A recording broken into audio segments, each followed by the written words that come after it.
서울로 올라올 당시 기독교 카페 커뮤니티를 많이 접하게 되었는데 거기서 알게 된 어느 분에게 본인이 카페를 운영하시는데 그리 멀지 않은 곳에 계시는 듯하니 한번 만나서 교제를 하자고 하셔서 나를 찾고 만나게 되었다. 그렇게 지금의 목사님 부부를 처음 만나 뵙게 되었고 내가 살아온 삶을 목사님 부부가 살아온 삶을 짧게 나누었다.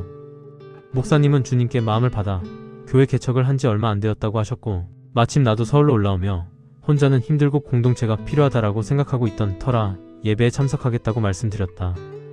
그리고 그 주부터 예배에 참석하기 시작해 지금 이 글을 쓰고 있는 거의 3년이란 시간 동안 함께 믿음 생활을 하게 되었다.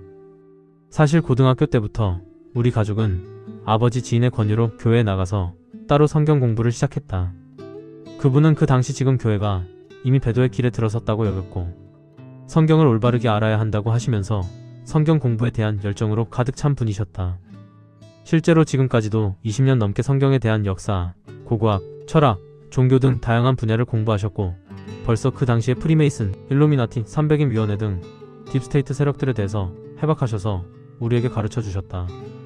나는 운동하느라 자주 참여하지는 못했지만 아버지를 통해 그분의 메시지들을 자주 접했고 자료들을 정리한 책들을 읽어보라고 주신 적도 많아서 그것을 통해 나름대로 성경에 대한 지식과 세상에 대해 알고 있었다.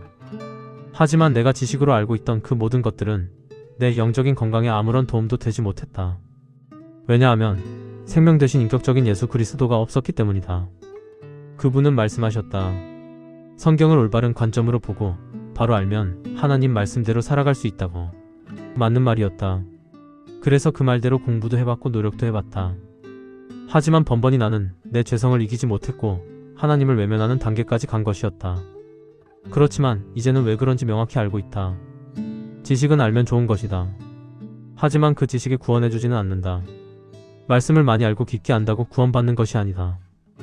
영생은 하나님 아버지와 그 아들 예수 그리스도를 아는 것이다. 결국 구원은 예수님을 통해 받는 것이다. 오직 예수다. 그분을 만나고 그분을 경험하고 그분과 사랑의 언약 관계에 들어가는 것이 구원이다. 예수님이 날 너무나 사랑하신다는 것을 보이신 것이 그 십자가를 통한 피의 구속이다. 나 같은 죄인을 위해 십자가에서 피 흘려 대신 죽어주시고 부활하셔서 그 피로 나를 사신 그분께서 지금도 날 사랑하고 계시고 나를 부르실 때 그분을 인정하고 만나고 경험하며 그분을 나의 주로 모시는 것이 구원이다. 그분이 말씀하신 성경을 안다는 것은 지식으로 아는 것이었다. 인격적인 예수님의 그 사랑을 경험함으로 아는 알이 아니었다. 목사님이 책에 서술하신 것처럼 성령으로 거듭나서 인격적인 예수 그리스도를 알게 되면 얻게 되는 가장 큰 특징은 주님과의 친밀함이다. 그 친밀함이야말로 사랑이리라. 그리고 그 사랑을 받았기 때문에 우리가 서로 사랑할 수 있는 것이리라. 인격적인 예수 그리스도를 만나고 그 사랑을 경험하고 그분과 사랑의 교제 속에 살면 당연히 서로 사랑하라는 주님의 명령을 지키게 되는 것이다. 자연스럽게. 하지만 시간이 지나고 나서 그분의 열매를 보니 그분에게는 사랑이 없었다. 아무리 지식이 많다 한들 사랑이 없는 열매가 정말 하나님의 영이신 성령의 열매일까? 무슨 말을 하면 그건 네가 성경을 몰라서 그래 라는 답변이 대부분이었고 자신이 공부한 성경 지식을 가르치는 것이 대부분이었다. 되게 지식이 많아 보였고 실제로 많았지만 예수 그리스도의 사랑은 전혀 보이지 않았다. 안 그런 척 하셨지만 이미 말투와 말 그 자체에서 상대에 대한 존중은 없었고 상대의 말을 끊고 자신이 할 말만 하셨다. 왜 그렇게 말을 끊냐고 반문하면 이미 자신이 다 아는 내용이고 무슨 말을 할지 다 알기 때문에 들을 필요가 없다는 것이었다. 그리고 그분은 이렇게 말씀하셨다. 구원은 믿음으로 받는 게 맞다. 하지만 구원받은 이후에 하나님의 말씀대로 사는 건 스스로 하는 것이다. 나도 정말 이게 맞는 줄 알고 하나님 말씀대로 살아가기 위해 정말 노력했었다. 하지만 수많은 실패와 인격적인 주님을 만나고 나서야 명확하게 알게 되었다. 그것이 바로 자기애라는 것을. 나는 절대로 예수님 없이는 죄와 싸울 수도 없는 죄에 찌든 처절한 죄인이란 것과 이런 나를 사랑하신 예수님 때문에 내가 죄와 싸울 의지와 힘을 얻게 된다는 것을, 그리고 예수님 때문에 이길 수 있다는 것을.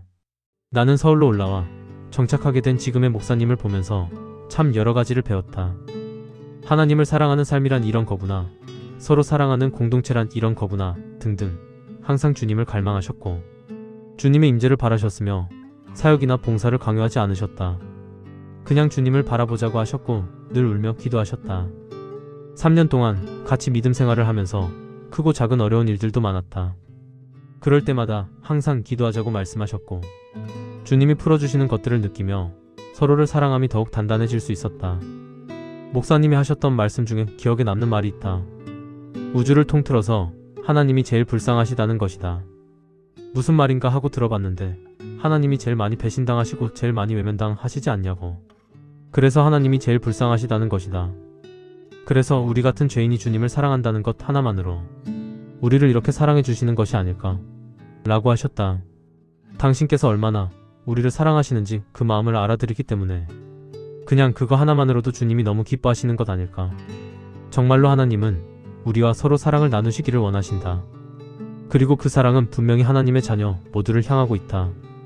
우리가 뭘 잘하고 깨끗하고 정결하고 흠과 점이 없어서가 아니다. 육신을 벗고 주님을 만나기 전까지 처절한 영적 전쟁에서 그 누가 자유로울 수 있으며 누가 자신이 죄 없다고 말할 수 있을까.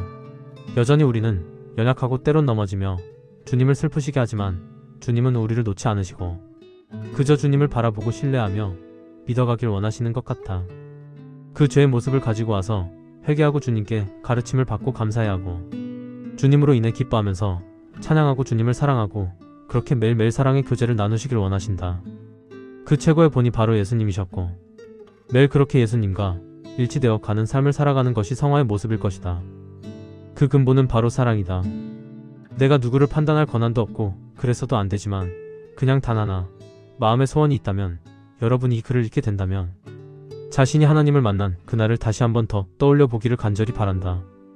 그래서 주님, 이 나 같은 죄인을 얼마나 사랑하셨고 구원하셨는지 그 첫사랑의 기억을 꼭 떠올려 보기를 바란다.